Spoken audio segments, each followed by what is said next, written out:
Todo empezó como la aventura con la que había soñado desde niño.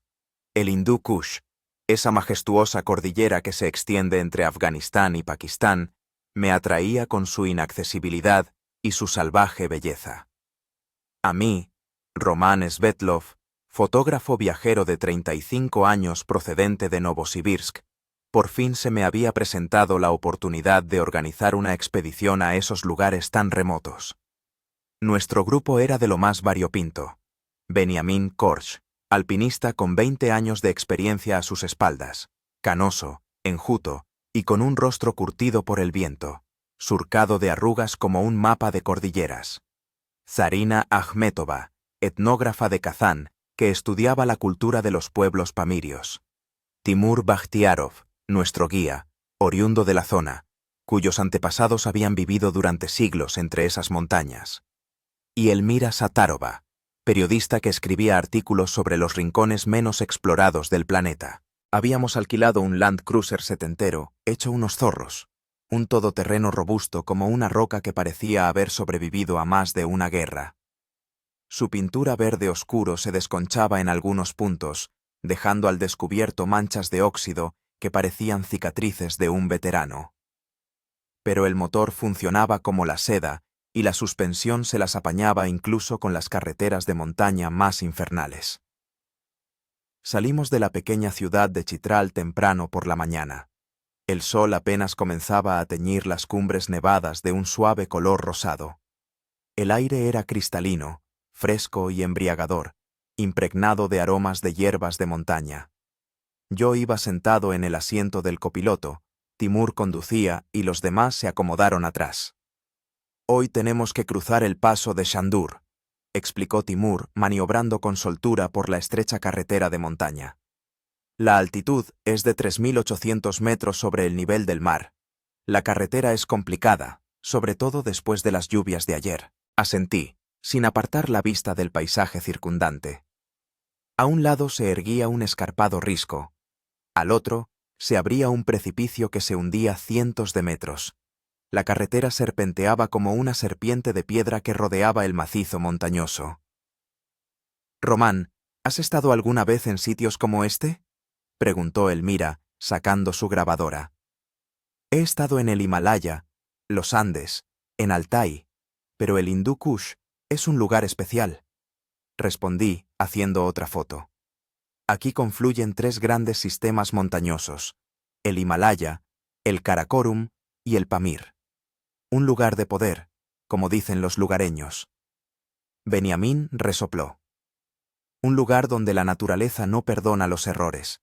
Estuve aquí hace 15 años, intentando coronar el Tirich Mir. No pudo ser. El tiempo nos jugó una mala pasada». «A mí se me murió mi abuelo aquí», soltó Timur de repente.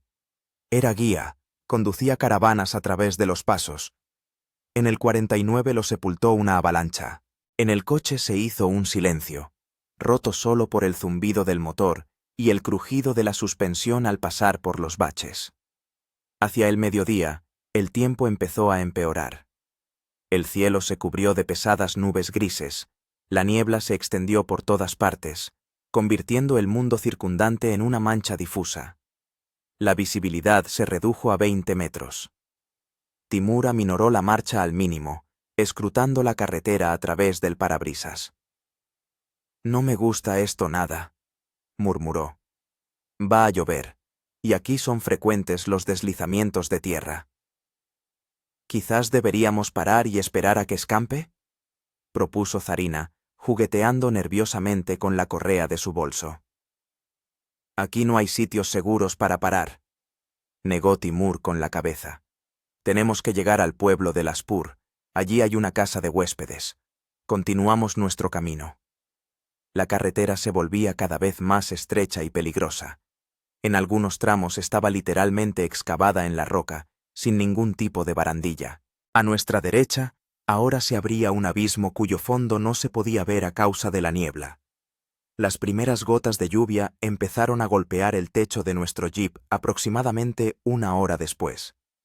Primero aisladas y gruesas, rápidamente se convirtieron en un torrente continuo. Los limpiaparabrisas apenas daban abasto, extendiendo el agua por el parabrisas. «Quedan unos 5 kilómetros hasta Laspur», dijo Timur, mirando fijamente la carretera con tensión. Y entonces todos lo sentimos, una ligera vibración bajo las ruedas, como si la tierra temblara. «¿Qué es esto?», preguntó Elmira con inquietud. Antes de que Timur pudiera responder, se escuchó un rugido creciente que venía de la ladera a nuestra derecha, como un tren que se acercaba. «¡Un deslizamiento de tierra!», gritó Benjamín. «¡Acelera!». Timur pisó el acelerador a fondo, pero ya era demasiado tarde. Vi cómo una enorme masa de tierra, piedras y barro se desplazaba hacia nosotros por un lado. El tiempo pareció ralentizarse. Alcancé a ver los ojos asustados de Timur, a oír el grito de Zarina, a sentir cómo el coche recibía un golpe en el costado, y entonces la tierra desapareció bajo las ruedas. El coche se inclinó y empezamos a caer. Me quedé pegado al asiento, el cinturón de seguridad se me clavó en el pecho. El mundo dio vueltas, el habitáculo se llenó de gritos. Pero en lugar del vuelo mortal al precipicio que esperábamos, ocurrió algo increíble. El jeep se detuvo en seco, quedando suspendido en el aire. Salimos disparados hacia adelante, luego hacia atrás. El cristal de mi lado se agrietó formando una telaraña. Algo caliente me corrió por la frente. Sangre. Cuando el mundo dejó de girar, comprendí que estábamos vivos. Pero la situación en la que nos encontrábamos no quedó clara de inmediato. El coche colgaba sobre el abismo, enganchado por la parte trasera a algo. Estábamos en un ángulo de unos 45 grados, con el morro del jeep apuntando hacia abajo, hacia el abismo insondable, oculto por la niebla. «¿Estáis todos bien?», pregunté con voz ronca, intentando recuperarme. «Creo que sí», respondió Benjamín desde el asiento trasero. «Pero Timur está herido».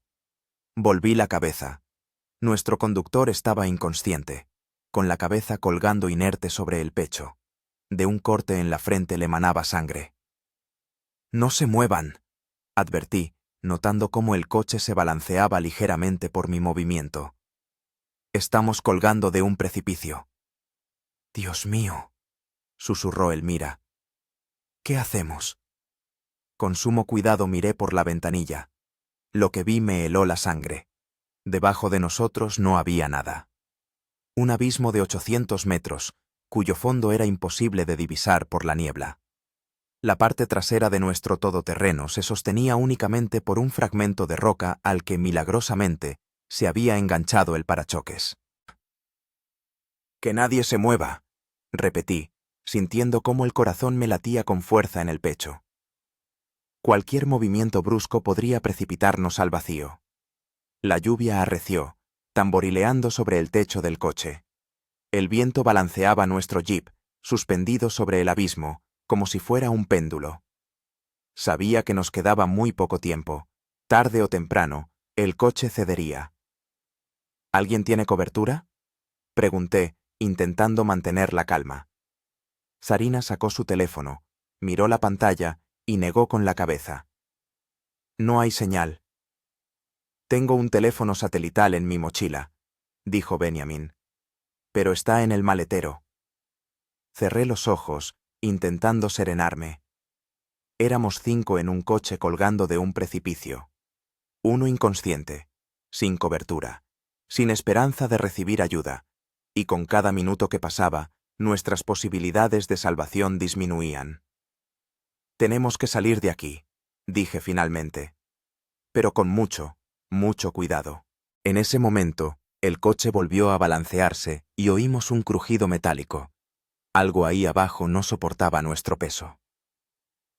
«Creo que no tenemos tiempo para andar con delicadezas», sentenció Benjamín, mirándome fijamente a los ojos. «Hay que actuar. Ya». Los primeros minutos después del accidente se fundieron en una pesadilla surrealista. Nuestro todoterreno pendía sobre un abismo sin fondo, sostenido únicamente por un trozo de roca enganchado al parachoques trasero. La lluvia arreciaba, convirtiéndose en un auténtico aguacero. El agua resbalaba por el parabrisas, creando la ilusión de que ya estábamos cayendo. Tenemos que evaluar la situación, dije, esforzándome porque mi voz sonara firme. Benjamin, ¿puedes ver qué es lo que sujeta el coche? El alpinista se giró con cautela y miró por la luneta trasera. El parachoques trasero se ha enganchado a una saliente de la roca, respondió tras una pausa. Pero la sujeción es precaria. Cualquier movimiento brusco y nos vamos al garete. ¿Qué le pasa a Timur?, preguntó Zarina con voz temblorosa. Con cuidado, palpé el cuello de nuestro conductor, buscando el pulso. Está vivo. Inconsciente, pero respira. Posiblemente tenga una conmoción cerebral. Elmira lloriqueaba en silencio en el asiento trasero, repitiendo algo en tártaro, creo que una oración. ¿Tenemos algún plan?, preguntó Zarina, sorprendentemente serena para alguien en una situación así. Para empezar, hay que estabilizar el coche, dijo Benjamin. Luego intentar salir uno por uno, empezando por los más ligeros. Asentí, de acuerdo con su lógica. ¿Cómo estabilizarlo?, pregunté. Necesitamos algo que podamos encajar entre la roca y el coche. ¿Qué tenemos en el habitáculo? Empezamos a mirar a nuestro alrededor con precaución. En la guantera encontramos documentos, un mapa, una linterna. Debajo de los asientos, una botella de agua, un botiquín, una navaja plegable. En el asiento trasero estaban nuestras mochilas con nuestras pertenencias. En mi mochila tengo equipo de alpinismo, dijo Benjamin. Cuerda, mosquetones, ganchos. Podría ser útil. Y en la mía, un trípode para la cámara, añadí yo. Es resistente, telescópico. Decidimos usar el trípode como puntal entre la roca y los bajos del coche para crear un punto de apoyo adicional. Pero para eso, alguien tenía que salir. Yo iré, dijo Benjamin. Soy el que tiene más experiencia en la montaña. No, repliqué. Tú eres el más pesado de nosotros. El peso extra podría hacer que el coche se precipitara. Que vaya Elmira, es la más ligera. La periodista levantó hacia mí sus ojos enrojecidos por las lágrimas. Yo no puedo. Me tiemblan las manos. Entonces voy yo, dijo Zarina con decisión. ¿Qué tengo que hacer? Benjamin le explicó el plan. Zarina debía salir con cuidado por la luneta trasera, usando la cuerda como seguro, fijar un extremo del trípode a la saliente de la roca y el otro a los bajos del coche. Pero sin movimientos bruscos, le advirtió. Piensa cada paso. Preparamos todo lo necesario. Benjamin sacó la cuerda de alpinismo de su mochila y ató a Zarina con un sistema de seguridad improvisado. Yo desplegué el trípode, ajustándolo a su máxima longitud, unos 2 metros. ¿Lista?, le pregunté a Zarina. Asintió, aunque en sus ojos se podía leer un miedo absoluto. Si algo sale mal, quédate quieta, la instruyó Benjamin. No hagas movimientos bruscos, no te asustes. Te sacaremos de ahí. Zarina respiró hondo y empezó a avanzar lentamente hacia la luneta trasera.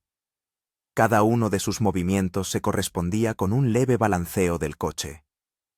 Todos contuvimos la respiración.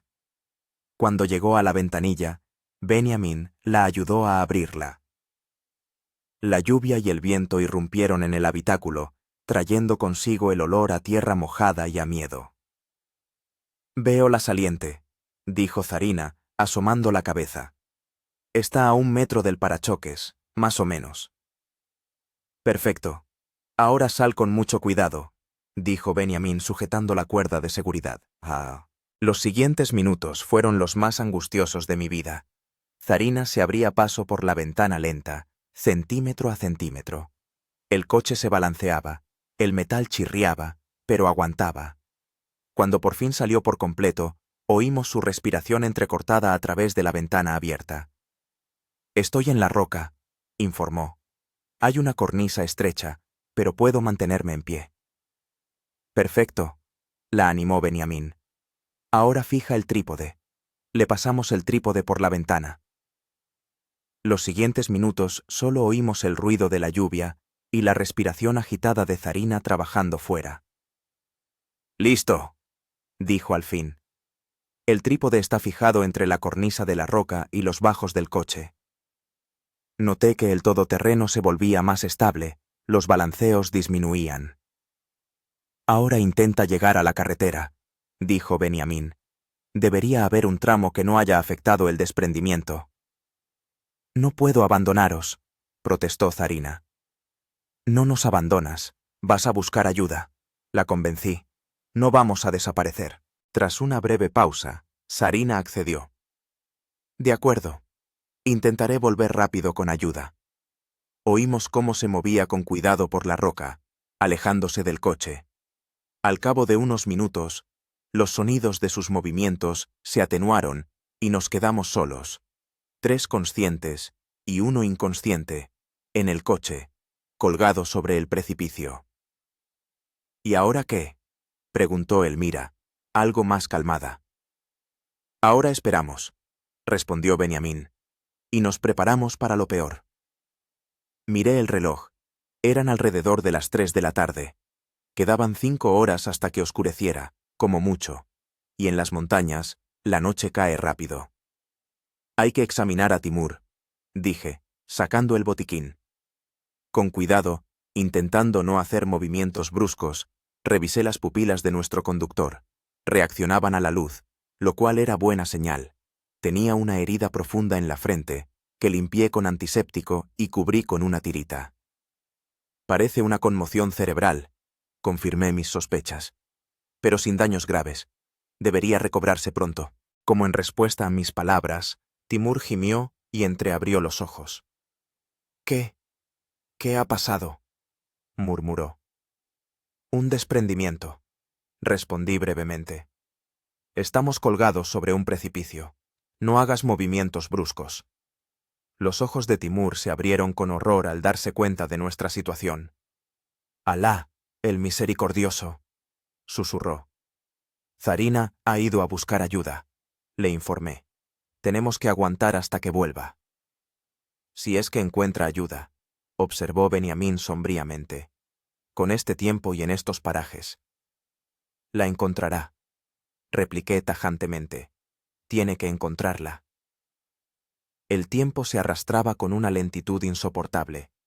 La lluvia no cesaba, golpeando el techo y resbalando por las ventanas. El viento arreciaba, sacudiendo nuestra frágil estructura.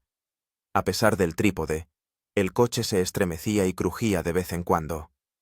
1 hora después de la marcha de Zarina, oímos un nuevo sonido alarmante. Un crujido metálico. Algo en la estructura del coche no resistía la tensión. «Es el parachoques», diagnosticó Timur, ya completamente recuperado. «Se está desprendiendo de la carrocería». «¿Cuánto tiempo tenemos?», pregunté.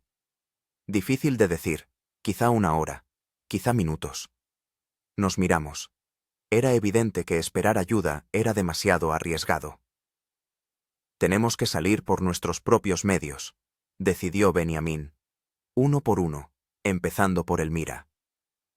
«¿Y Timur?», preguntó la periodista. «Está herido». «Puedo apañármelas», dijo el conductor con firmeza.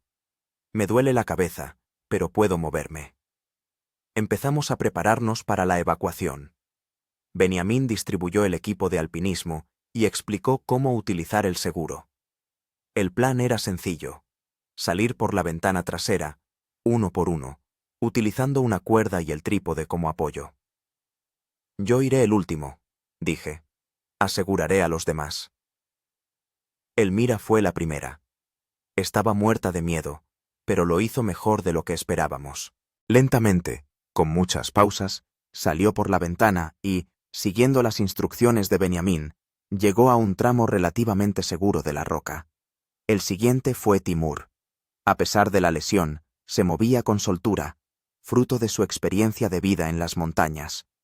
Cuando él también estuvo a salvo, le tocó el turno a Benjamín. «Vamos, Román, el siguiente eres tú», me dijo.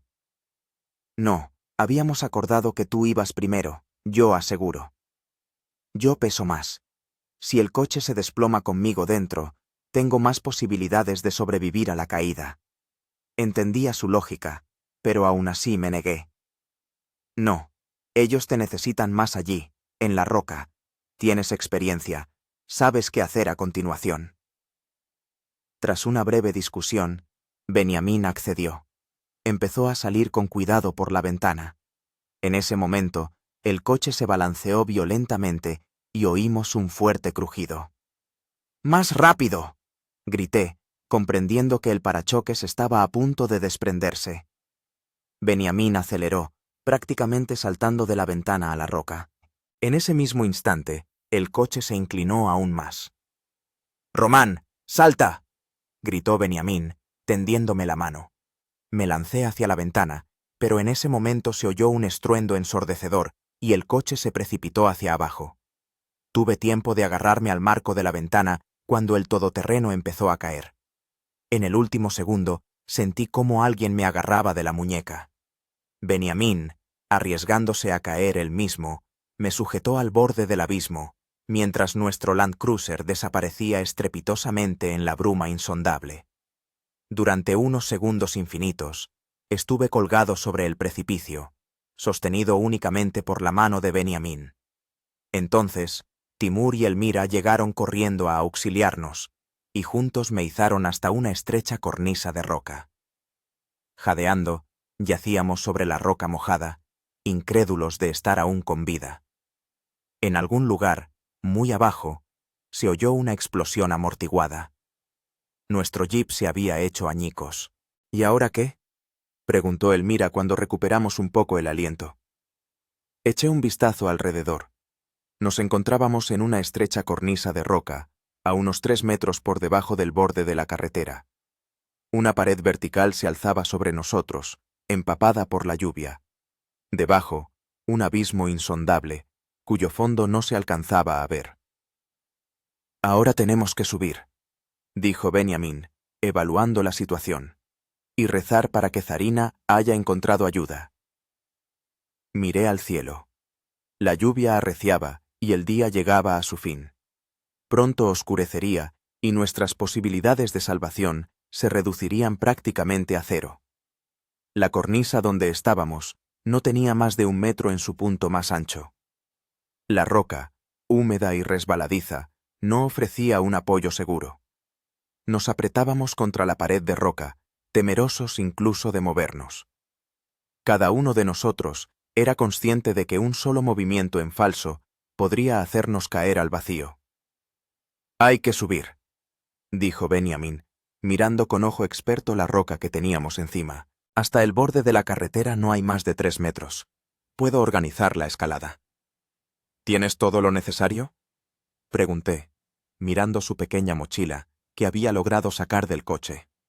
«Cuerda, 3 ganchos, un par de mosquetones. No es mucho, pero debería bastar». Timur asomó con cautela por el borde de la cornisa. Si Zarina llegó a la carretera, ya debería estar en el pueblo de Laspur. Está a unos 4 kilómetros de aquí. ¿Con este tiempo, a pie y por una carretera de montaña? Elmira negó con la cabeza. Tardará al menos 2 horas en ir y volver. Miré el reloj. Casi las 5 de la tarde. La lluvia no cesaba, y la niebla se hacía más densa. Pronto empezaría a oscurecer. «No podemos esperar», decidí. Empezamos a escalar. Benjamín asintió y se puso manos a la obra. Moviéndose con cuidado a lo largo de la cornisa, encontró un lugar donde la roca que teníamos encima presentaba varias grietas adecuadas para clavar los ganchos. Sacando de su mochila un martillo con pico afilado, empezó a clavar el primer gancho. El sonido del metal golpeando la piedra parecía impropiamente alto en medio del ruido de la lluvia y el viento que nos rodeaba. Tras varios golpes, el gancho quedó firmemente encajado en la grieta. «Primera fijación lista», anunció Benjamín, enganchando un mosquetón. «Ahora haré la segunda, más arriba».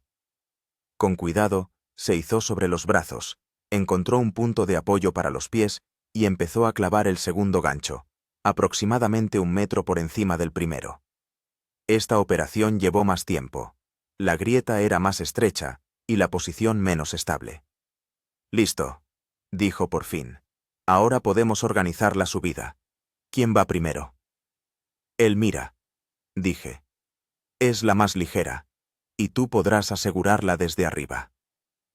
La periodista palideció, pero asintió. Benjamín le explicó rápidamente cómo debía sujetar la cuerda, cómo colocar los pies. «Yo te aseguro desde abajo», dije, cogiendo el extremo libre de la cuerda. «Simplemente muévete despacio y escucha las indicaciones de Benjamín». Elmira comenzó a escalar. A pesar del miedo, se movía con seguridad, siguiendo al pie de la letra las instrucciones. Benjamín, asegurado en la segunda fijación, le indicaba dónde colocar los pies, de dónde agarrarse con las manos. Al cabo de unos minutos, llegó a su posición. Ahora tenían que superar el último tramo, el más difícil, ya que allí no había ganchos. «Me aseguraré y te ayudaré», dijo Benjamín. «Cuando te diga, agárrate a mi mano». Aseguró la cuerda en el segundo gancho, creando para sí mismo una protección fiable. Luego se izó y se agarró al borde de la carretera que teníamos encima. «Ahora», ordenó a Elmira. Ella se estiró hacia arriba, agarrándose a su mano tendida. Benjamín se tensó, tirando de ella hacia sí. Un instante, y Elmira se elevó por encima del borde, quedando a salvo en la carretera. «¡Estoy arriba!», gritó desde arriba. «¡Aquí es seguro!». Benjamín bajó de nuevo hacia nosotros. «¿Quién es el siguiente?», preguntó. «Timur», decidí. «Tiene una lesión en la cabeza, hay que ponerlo a salvo». Nuestro conductor escaló más lentamente que Elmira. Se veía que cada movimiento le costaba un gran esfuerzo, fruto de la conmoción cerebral. Pero con nuestra ayuda y las constantes indicaciones, pudo superar la subida. Cuando Timur estuvo arriba, me tocó el turno a mí. «Yo voy el último», dijo Benjamín. «Tú sube, y yo te aseguro desde abajo». No discutí. En estas situaciones, las decisiones de un alpinista no se cuestionan. Sujetando la cuerda a mi arnés, empecé a escalar. La roca mojada resbalaba bajo mis dedos, los pies apenas encontraban apoyo. Varias veces estuve a punto de caer, pero la cuerda y las indicaciones de Benjamín me salvaron la situación. Al llegar al segundo gancho, recuperé el aliento. Quedaba el último empujón, hasta el borde de la carretera. Timur y Elmira me tendían las manos desde arriba. «Vamos, Román, un poco más», me animaban. Reuniendo mis últimas fuerzas, me hicé, me agarré a las manos tendidas y, un instante después, me encontraba sobre la firme superficie de la carretera. O mejor dicho, lo que quedaba de ella. Un desprendimiento había arrasado casi la mitad de su anchura. Ahora solo faltaba Benjamín. Los tres nos tumbamos boca abajo al borde mismo, dejando caer la cuerda hacia abajo. «¡Sube! ¡Os sujetamos!», grité. Benjamín empezó a ascender. Se movía rápido y con seguridad, como alguien para quien la escalada es pan comido. Al llegar al segundo clavo, gritó: «¡Preparaos para tirar!». Tensamos la cuerda, preparándonos para recibir su peso. Benjamín se impulsó de la roca, haciendo fuerza con los brazos para subir. Pero en ese momento ocurrió lo inesperado. El clavo que sostenía su seguro se soltó de la roca mojada. Benjamín se balanceó hacia abajo, quedando suspendido solo de nuestra cuerda. Los tres apenas pudimos sostener su peso, sintiendo cómo la cuerda resbalaba entre nuestras manos mojadas. «¡Tirad!», grité, enrollando la cuerda alrededor de mi muñeca. Nos esforzamos al máximo, izando a Benjamín lentamente hacia arriba. Centímetro a centímetro, se acercaba al borde. Finalmente, su mano se aferró a una saliente del camino, luego apareció su cabeza y, un instante después, estaba a nuestro lado, empapado, jadeando, pero vivo. «Gracias», exhaló, cuando nos alejamos a rastras del peligroso borde. Nos sentamos en el camino mojado, pegados unos a otros, intentando asimilar lo que acababa de pasar y qué hacer a continuación. La lluvia no cesaba y el crepúsculo se intensificaba. «Hay que ir hacia Laspur», dijo Timur, rompiendo el silencio. «Allí podemos encontrar a Zarina con ayuda». «Si es que llegó», comentó Elvira sombríamente. «Llegó», dije con seguridad, aunque por dentro dudaba. «Zarina es fuerte, se las arreglará». Recogimos el escaso equipo que habíamos podido salvar y emprendimos el camino. Teníamos que caminar por el mismo borde del camino, por donde no había sido destruido por el deslizamiento de tierra. A veces, el paso se estrechaba hasta medio metro y literalmente nos pegábamos a la roca para no caer. Después de media hora de camino así, estábamos empapados hasta los huesos. La ropa se pegaba al cuerpo, las manos se entumecían por el frío. Pero no podíamos parar. Al caer la noche, la temperatura en las montañas baja drásticamente y sin refugio, corríamos el riesgo de sufrir hipotermia. «¡Mirad!», exclamó de repente Timur, señalando hacia adelante. A través de la cortina de lluvia y niebla, vimos unas débiles luces de faros que se movían hacia nosotros. «¡Zarina!», exhaló Elvira. «Al final encontró ayuda». Empezamos a agitar los brazos y a gritar, llamando la atención. Las luces se acercaban y pronto pudimos distinguir la silueta de un jeep, parecido al que habíamos perdido. Al volante iba un anciano lugareño, y a su lado, nuestra Zarina.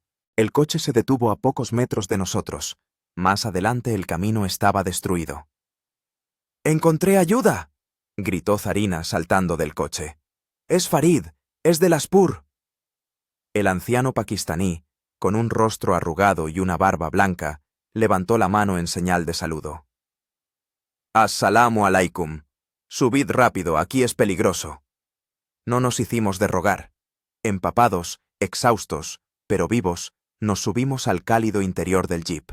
Farid dio la vuelta al coche y condujo con cuidado hacia el pueblo. «Corrí todo lo que pude», contaba Zarina mientras conducíamos. «Cuando llegué a Laspur, me lancé a buscar ayuda. Farid fue el único que accedió a ir con este tiempo». «Alá ordenó ayudar a los viajeros», respondió simplemente el anciano, sin apartar la vista de la carretera. «¿Y qué pasó con los demás coches?», pregunté. «¿De verdad que nadie más podía ayudar?». «En el pueblo solo hay 3 jeeps», explicó Farid. «Uno está averiado, el otro se fue a Chitral por la mañana». «Tenemos suerte de que al menos alguien accediera», dijo Benjamín. «Con este tiempo, conducir por este camino es una verdadera hazaña». Farid sonrió modestamente. «En las montañas nos ayudamos mutuamente. De lo contrario, no se puede sobrevivir». El camino a Laspur duró aproximadamente 1 hora. Para entonces, había oscurecido por completo y la lluvia se había convertido en un verdadero aguacero. Farid nos llevó a su casa, una sencilla construcción de piedra de 2 plantas con un techo plano. «Mi esposa preparará la cena», dijo, «y vosotros tenéis que cambiaros de ropa». Su esposa, Amina, una anciana de mirada bondadosa, ya nos esperaba en la puerta. Al ver nuestro estado, se llevó las manos a la boca y se apresuró a preparar té caliente. Nos asignaron una habitación en el 2.º piso, sencilla, con esteras en el suelo y algunas mantas. Farid trajo ropa seca, para los hombres, los tradicionales shalwar kameez, para las mujeres, vestidos largos y chales. Después de cambiarnos y calentarnos un poco, bajamos a cenar. Sobre una mesa baja había cuencos con un aromático pilaf, pan plano, té con hierbas de montaña. «Mañana os llevaré a Chitral», dijo Farid mientras comíamos. «Desde allí podréis poneros en contacto con vuestra embajada». «¿Y qué pasará con nuestras cosas?», preguntó Elvira. «Documentos, dinero, todo se quedó en el coche». «Que ahora está en el fondo del desfiladero», añadió Benjamín sombríamente. Nos quedamos callados, dándonos cuenta de la magnitud del problema. Sin documentos, sin dinero, sin conexión, en un país extranjero, en una remota zona montañosa. Tengo un teléfono satelital, recordó de repente Timur. Lo llevaba en el bolsillo del pecho para tenerlo siempre a mano. Sacó un pequeño aparato negro. Nuestra salvación. ¡Funciona!, exclamó, encendiendo el teléfono. Podemos llamar a la embajada ahora mismo. Ese momento fue un punto de inflexión. Nos pusimos en contacto con la embajada rusa en Islamabad, explicamos la situación. Nos prometieron ayuda. El cónsul debía viajar a Chitral al día siguiente. Esa noche, tumbado en la esterilla bajo una manta abrigada, pensaba en todo lo que habíamos pasado. Lo cerca que habíamos estado de la muerte y cómo, milagrosamente, habíamos sobrevivido. En que habíamos perdido casi todas nuestras posesiones, pero conservado lo más valioso, nuestras vidas. Afuera seguía lloviendo con fuerza, pero ahora ese sonido no asustaba, sino que calmaba. Estábamos a salvo, bajo el techo de una casa hospitalaria, y mañana empezaría un nuevo día y el camino de vuelta a casa. Antes de dormirme, miré a mis compañeros. Elmira ya dormía, hecha un ovillo. Zarina conversaba en voz baja con Timur en un rincón de la habitación. Beniamín estaba sentado junto a la ventana, contemplando las oscuras siluetas de las montañas. Habíamos pasado un infierno juntos, y ahora estábamos unidos por hilos invisibles, pero resistentes, de una experiencia compartida. Sabía que, de vuelta a casa, seguiríamos siendo amigos. Porque algo así no se olvida. Con ese pensamiento, finalmente me permití cerrar los ojos y caer en un sueño profundo y reparador. Mañana sería un nuevo día, y nuevos desafíos. Pero ahora, en este momento, habíamos vencido. La mañana nos recibió con un silencio inesperado. La lluvia había cesado. Fui el primero en despertarme, miré por la pequeña ventana y me quedé paralizado de admiración. El Hindu Kush se revelaba en toda su grandeza. Las cumbres nevadas resplandecían bajo los rayos del sol naciente, y los desfiladeros estaban llenos de una niebla blanca, como ríos de leche. Bonito, ¿verdad? La suave voz de Beniamín resonó a mi espalda. Él tampoco había dormido. Estaba sentado en la esterilla, revisando su equipo. Increíble, susurré, temiendo despertar a los demás. Es como si la pesadilla de ayer no hubiera existido. Las montañas siempre son así. Primero intentan matarte y luego te muestran una belleza tal que les perdonas todo y vuelves a ellas. Asentí en señal de comprensión, aunque en ese momento me parecía que nunca volvería al Hindu Kush. Poco a poco, los demás también se despertaron. Zarina parecía descansada, a pesar de las pruebas de ayer. Elmira aún estaba pálida, pero en sus ojos brillaba una chispa de vida. Timur se agarraba la cabeza. La conmoción cerebral se hacía sentir. ¿Cómo estás?, le pregunté. Sobreviviré, sonrió. Me duele mucho la cabeza, pero es una tontería comparado con lo que podría haber pasado. Bajamos, donde Amina ya estaba preparando el desayuno. El olor de las hogazas de pan recién horneadas y el té fuerte inundaban la casa. El camino a Chitral está libre, nos informó Farid al recibirnos. Llamé a un amigo, lo comprobó. El deslizamiento de tierra solo afectó al tramo donde tuvisteis el accidente. ¿Cuándo salimos?, preguntó Beniamín. Después del desayuno. Hasta Chitral hay 5 horas de camino, si no hay nuevas sorpresas. Desayunamos rápidamente y nos preparamos para el viaje. Todas nuestras posesiones cabían ahora en una pequeña bolsa. Ropa seca que nos había dado Farid, el teléfono satelital de Timur y las pocas cosas que habíamos logrado sacar del coche a punto de caer. Antes de partir, aparté a Farid a un lado. ¿Cuánto le debemos? Por la comida, el alojamiento, la ropa, el viaje. El anciano negó con la cabeza. Nada. En las montañas no se cobra por salvar una vida. Pero queremos agradecerle, cuando lleguemos a la embajada. Si quieres agradecerme, me interrumpió, ayuda a alguien que esté en apuros. Así funciona la ley de la montaña. Asentí, conmovido por sus palabras. Nos abrazamos y sentí que había ganado un amigo, aunque lo conocía desde hacía menos de un día. El camino a Chitral resultó no ser menos peligroso que aquel en el que habíamos tenido el accidente. Estrechas carreteras de montaña, acantilados escarpados, profundos desfiladeros. Pero a la luz del día, y con un conductor experimentado, el viaje parecía casi agradable. Incluso hicimos paradas para admirar las vistas y tomar algunas fotos con el teléfono de Timur. Durante una de esas paradas, cuando estábamos en un mirador sobre un profundo desfiladero, Benjamín se acercó a mí. «Sabes, yo ya he estado aquí, hace 15 años. Me dijiste que habías intentado escalar el Tirich Mir». «Sí, pero no lo conté todo». Se quedó en silencio, mirando a la distancia. Éramos 4 en aquella expedición. Solo volví yo. No sabía qué decir, así que simplemente esperé a que continuara.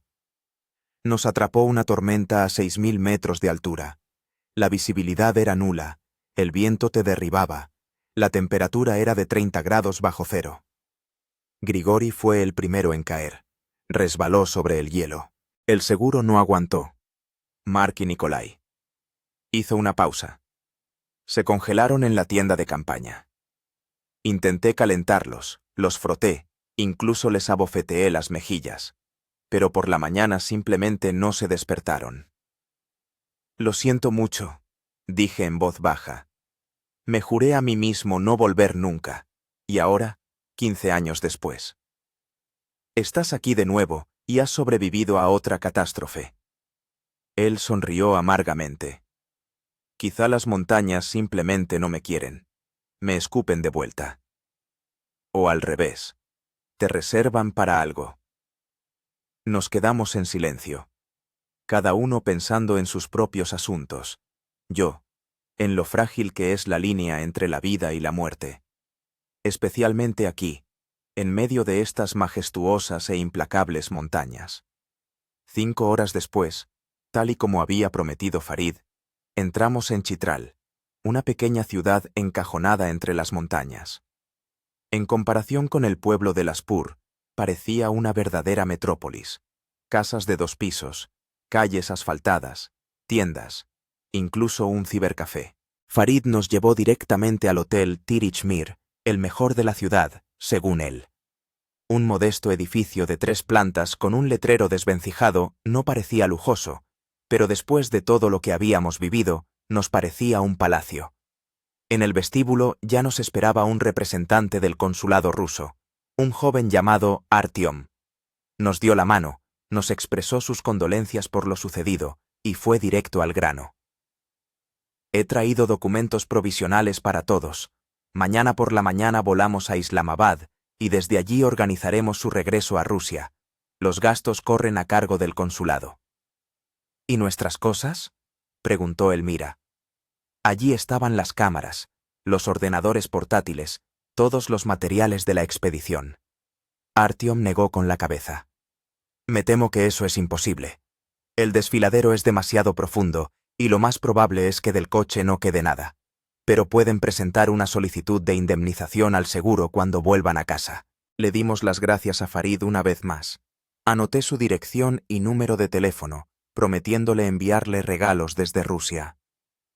El anciano sonrió y nos abrazó a cada uno de nosotros como si fuéramos sus propios hijos. «Cuídate, hijo mío», me dijo al despedirse. «Y recuerda, las montañas nos enseñan a valorar cada día de vida». Después de que se marchara, nos instalamos en el hotel, 2 habitaciones para 5. Artyom nos dio dinero para las compras necesarias y fuimos a una tienda local a por ropa y artículos de aseo. Por la noche, sentados en un pequeño restaurante del hotel, nos sentimos seguros por primera vez en 2 días. Comimos pilaf, bebimos té e incluso nos permitimos un poco de vino local. Propongo un brindis, dijo Benjamín, levantando su vaso. Por la vida, y por aquellos que ayudan a preservarla. Bebimos, y la conversación fluyó con más libertad. Cada uno compartió sus pensamientos sobre lo vivido. ¿Saben?, dijo Zarina. Cuando corría por esa carretera, bajo la lluvia, sola, solo pensaba en una cosa: que no podía fallarles, que sus vidas dependían de mí. Eso me daba fuerzas. Y yo, cuando estaba colgado sobre el abismo, recordé toda mi vida, confesó Timur. Y me di cuenta de que no había hecho nada realmente importante, ni familia, ni hijos, solo trabajo, trabajo, trabajo. Todavía tienes todo el tiempo del mundo, sonreí. Lo importante es que estás vivo. ¿Y tú qué recordaste?, me preguntó Elmira. ¿En qué pensabas en ese momento? Me quedé pensando. ¿Qué sentí cuando el coche empezó a caer? ¿Miedo? Sin duda. ¿Arrepentimiento? Posiblemente. Pero sobre todo, una extraña calma. Pensé en que no estaba preparado para morir. Respondí finalmente. Que todavía tengo demasiados planes. Fotos que no he hecho.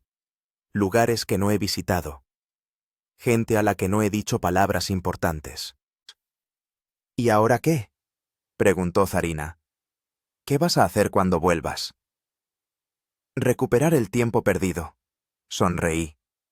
Llamar a mis familiares más a menudo. Decir palabras importantes, sin dejarlo para después. Vivir la vida a tope. Suena como un plan, asintió Benjamín. Nos quedamos hasta tarde.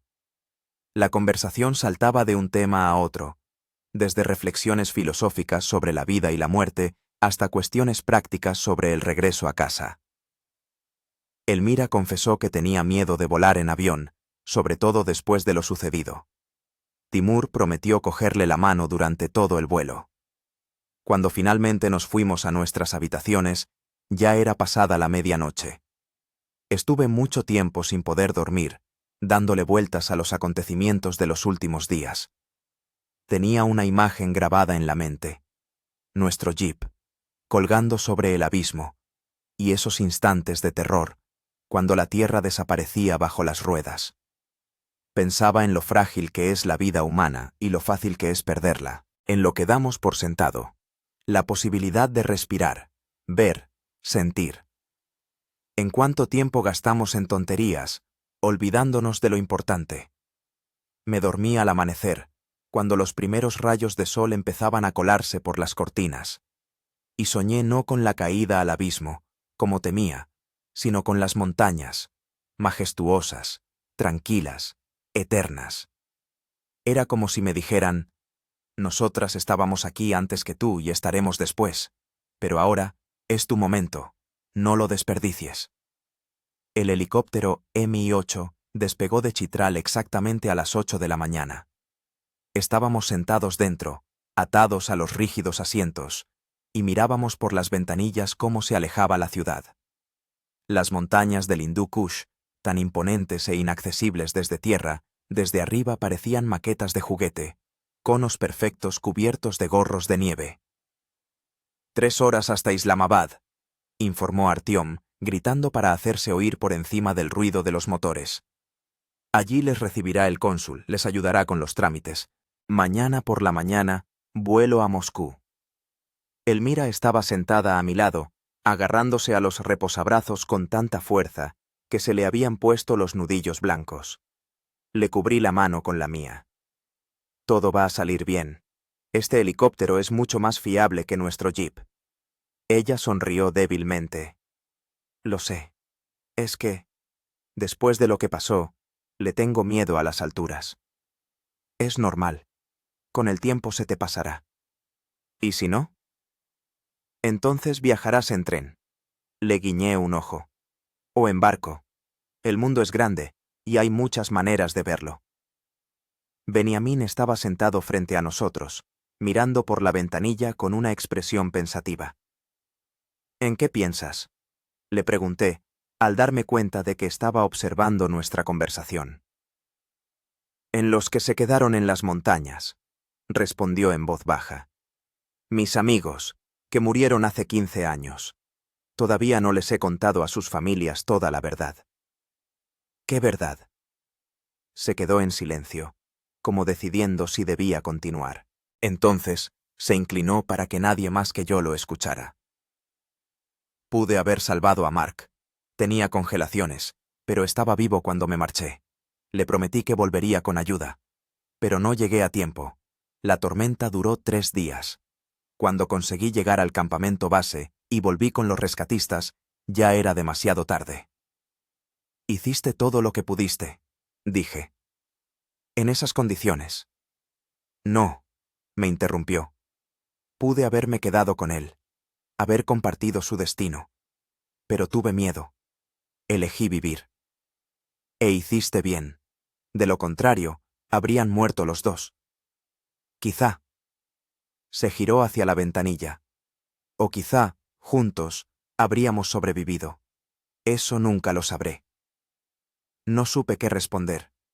El sentimiento de culpa que había arrastrado todos estos años era demasiado profundo para disiparlo con unas cuantas palabras de consuelo. Zarina y Timur estaban sentados en la parte trasera del helicóptero, hablando en voz baja de algo. Me di cuenta de que se tomaban de la mano. Algo había cambiado entre ellos durante esos días. El peligro compartido los había acercado, como a todos nosotros. El vuelo transcurrió sin incidentes.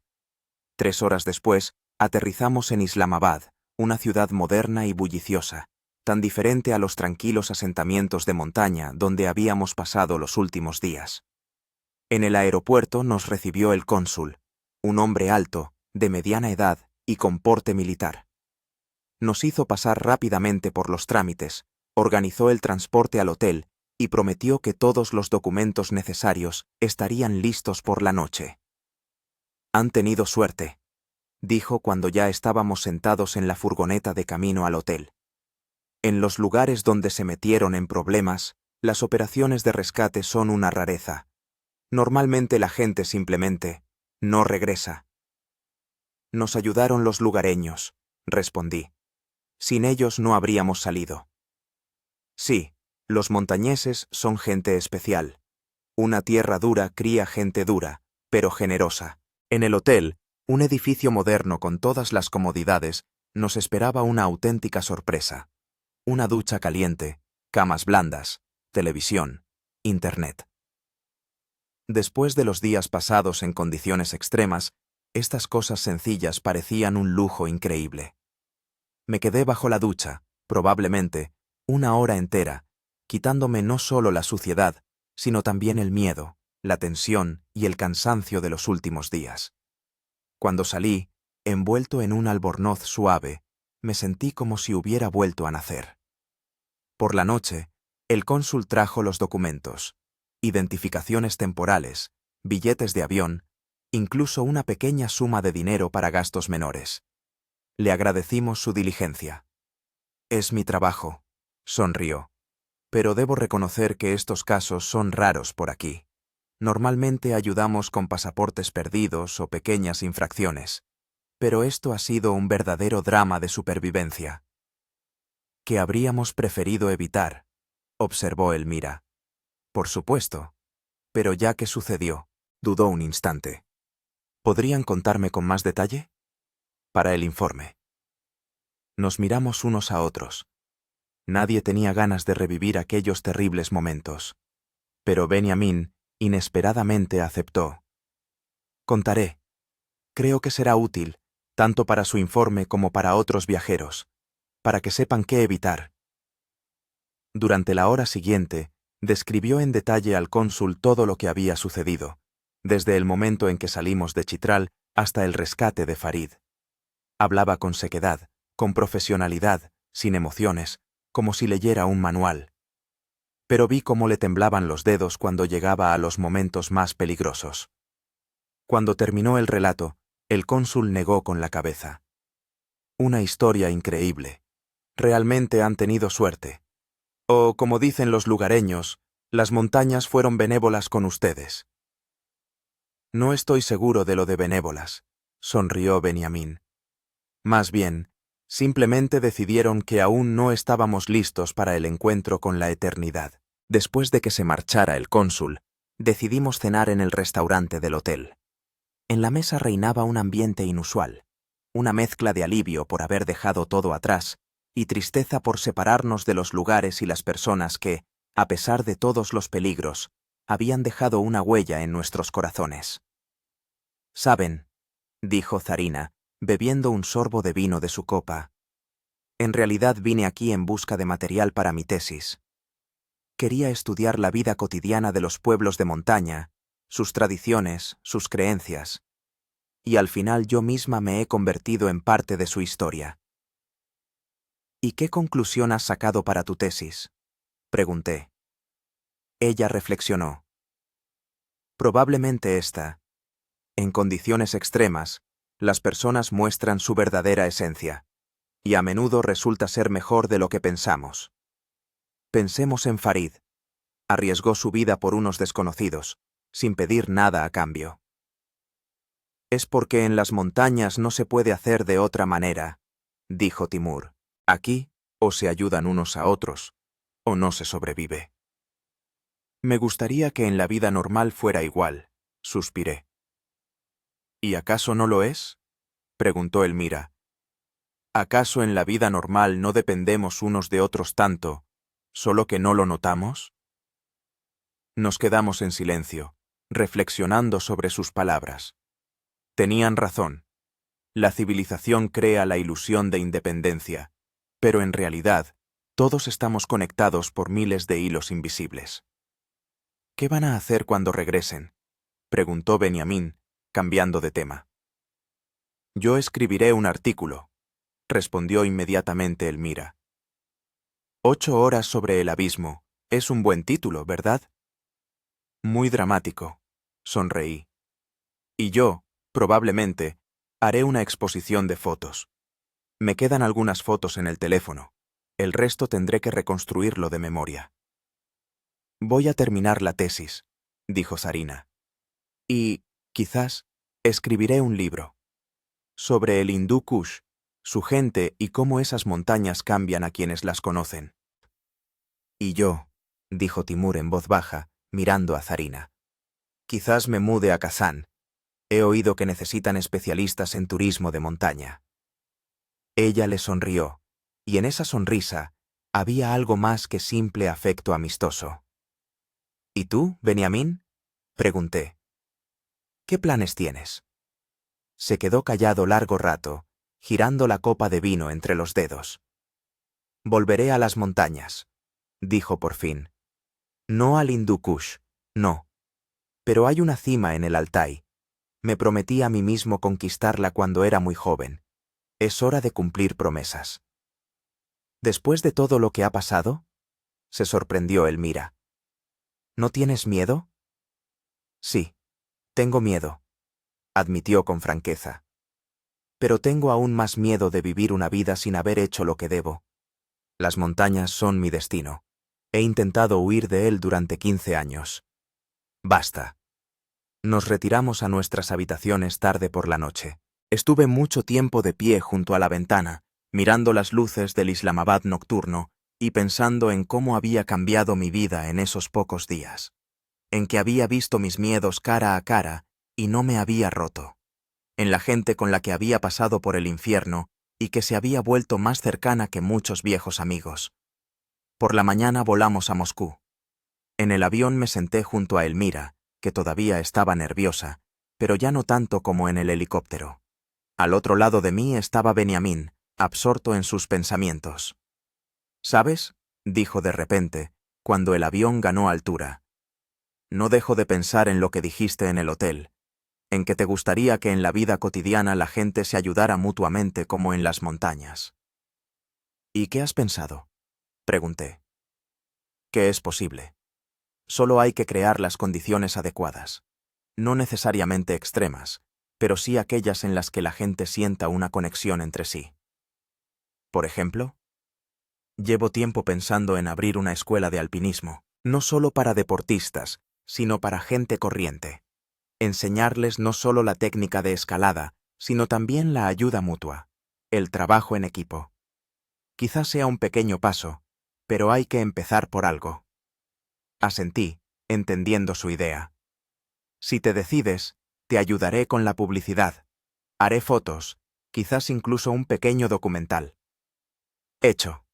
Me tendió la mano y sellamos nuestro improvisado acuerdo con un apretón de manos. El avión volaba sobre las nubes, alejándonos cada vez más de las montañas que casi se convierten en nuestra tumba. Pero algo de ellas se quedaba con nosotros. No solo recuerdos de miedo y peligro, sino también la comprensión de lo que es realmente importante en la vida. Cerré los ojos e imaginé el momento en que el coche se precipitó al vacío y yo colgaba sobre el abismo, sujetado solo por la mano de Benjamín. Entonces me pareció que era el final. Ahora entendía que era el principio de un nuevo capítulo de mi vida, en el que cada día tendría sentido, cada encuentro, valor, cada palabra, peso. El Hindú Kush me enseñó eso. Y por esa lección estaba agradecido incluso a ese terrible abismo sobre el que colgaba nuestro jeep en aquel día lluvioso. Han pasado 6 meses desde nuestro regreso de Pakistán.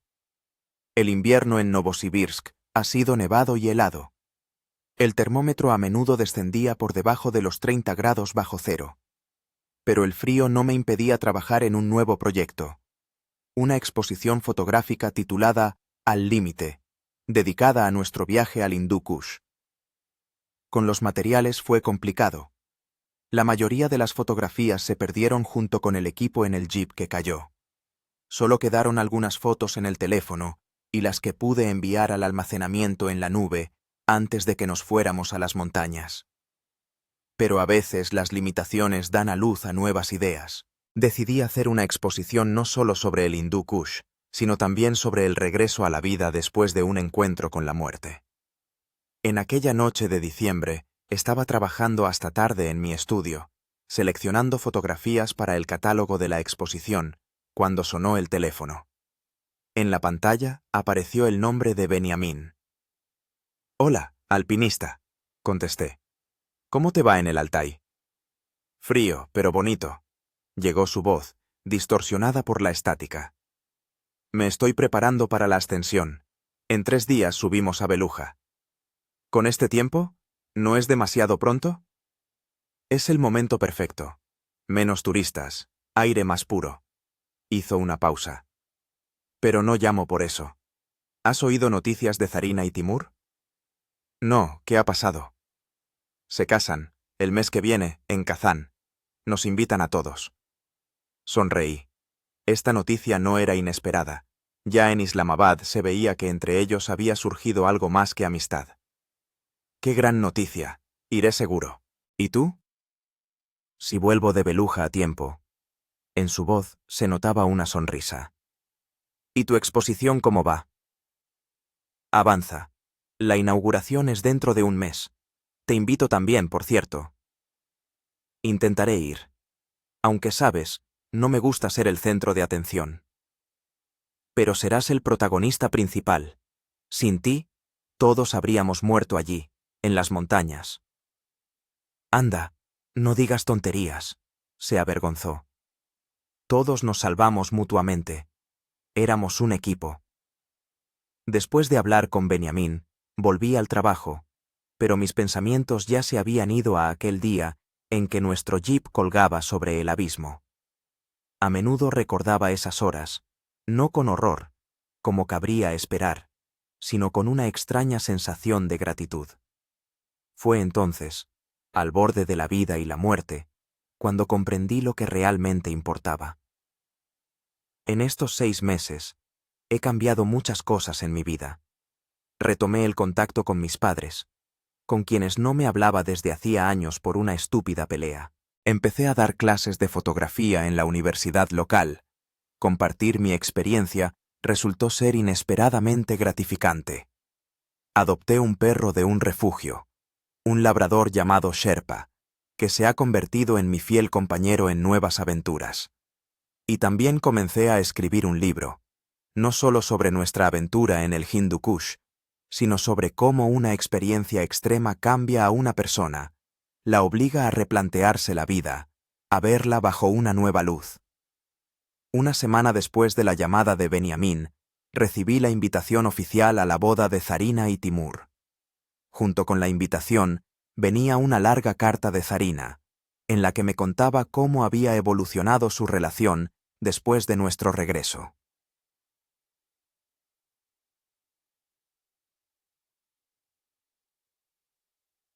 Timur vino a Kazán un mes después de que regresáramos. Simplemente apareció en la puerta de mi apartamento con un ramo de Edelweiss de montaña. No me imagino dónde los encontró en octubre. Y me dijo que no podía vivir sin mí. Romántico y un poco loco, justo a su estilo. Consiguió un trabajo como instructor en un club de senderismo y ahora guía grupos por los Urales. Y yo defendí mi tesis doctoral, en gran parte gracias al material recopilado en aquella expedición. Parece que el Hindu Kush ha cambiado no solo nuestras vidas, sino también nuestros corazones. De Elvira recibía noticias con regularidad. Había escrito una serie de artículos sobre nuestra aventura que tuvieron un gran éxito. Ahora estaba trabajando en un libro, y a veces me llamaba para aclarar detalles o simplemente para charlar. ¿Sabes, Román?, me dijo durante nuestra última conversación. Ya no tengo miedo de volar. Después de lo que hemos pasado, un avión me parece el lugar más seguro de la Tierra.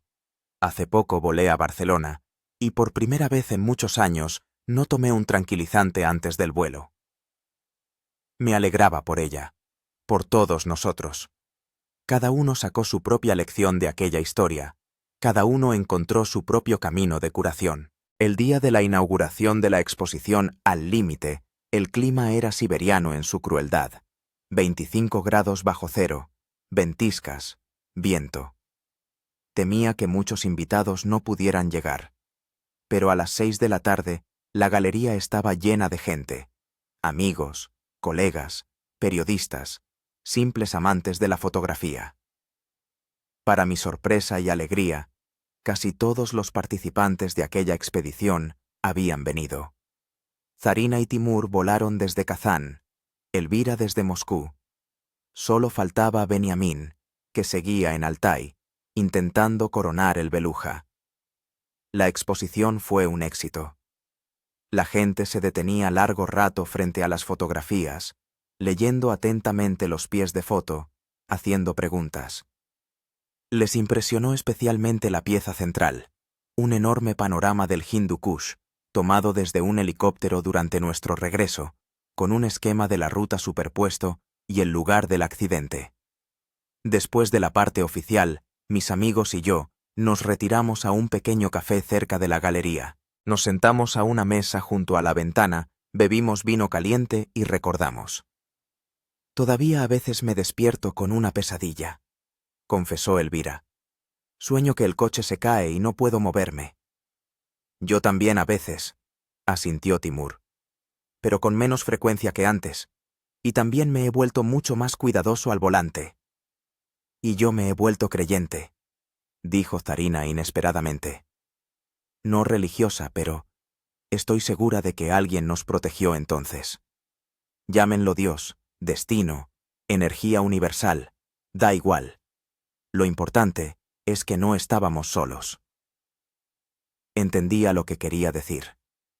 En aquellas horas sobre el abismo, yo también sentí la presencia de alguien, no física, sino una fuerza invisible que nos ayudaba a mantener la calma y a encontrar soluciones.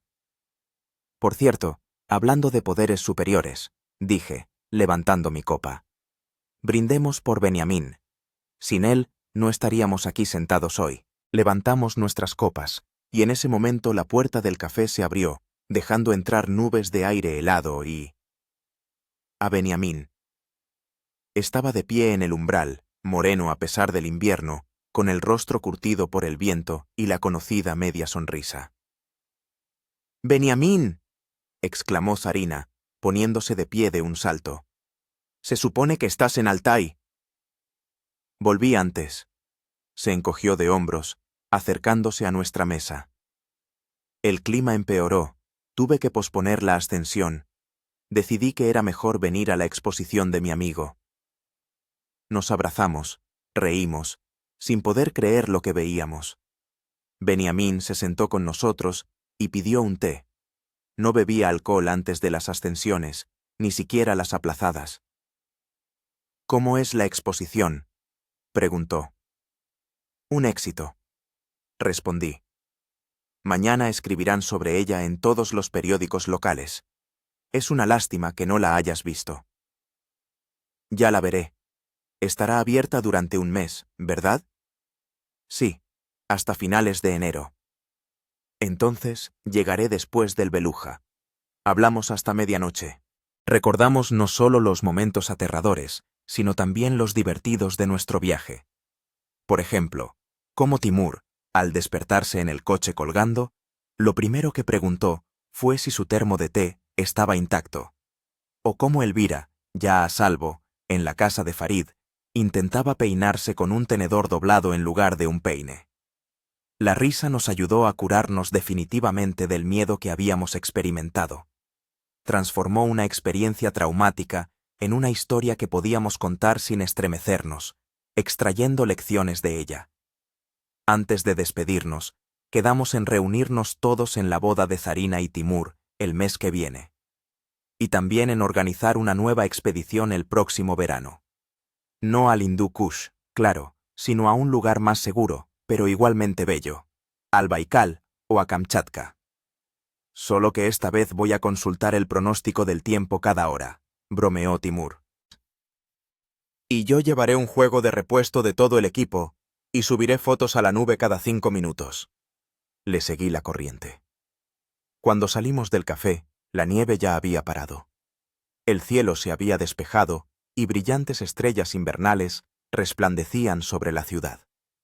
Estuvimos de pie en la acera, sin prisas por separarnos, saboreando el momento de reencuentro. «¿Sabéis?», dijo de repente Benjamín, mirando a las estrellas.